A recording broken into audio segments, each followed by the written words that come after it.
তো কাকা কি বুদ্ধি করেছে দেখেছো? একবারে 2-3 বালি একসঙ্গে নিয়ে যেতে পারে।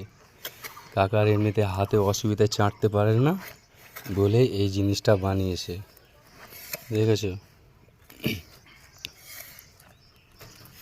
কি বুদ্ধি কাকার! একবারে 2-3 বালিও নিয়ে যাচ্ছে, প্লাস হাতেও অতটা শক্তি লাগে না চাটতে, কাঁধে করে নিয়ে চলে যায়। তো কাকা তোমার কি হয়েছিল একবার বলো তো?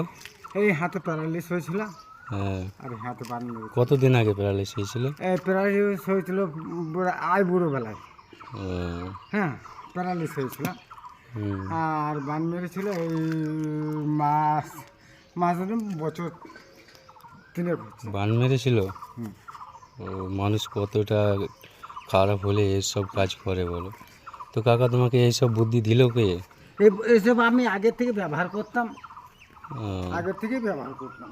তো এতে তোমার অসুবিধা হচ্ছে না হাতে? না, হাতে কোনো অসুবিধা হচ্ছে না, না কোনো জায়গায় আমার লাগে, না কোনো জায়গায় কিছু হয়। হুম। তো দেখেছো, ছেলে মানুষ না কাজ করলে খেতেও পারবে না, গরিব মানুষ। এবার যেইভাবে হোক পরিস্থিতিতে কাজ করতেই হবে। দেখেছো কি আসানিতে কাকা নিয়ে চলে যাচ্ছে। এইভাবে যদি হাতে করে নিয়ে যেত তাহলে থোড়ি নিয়ে যেতে পারতো? নিয়ে যেতে পারতো না।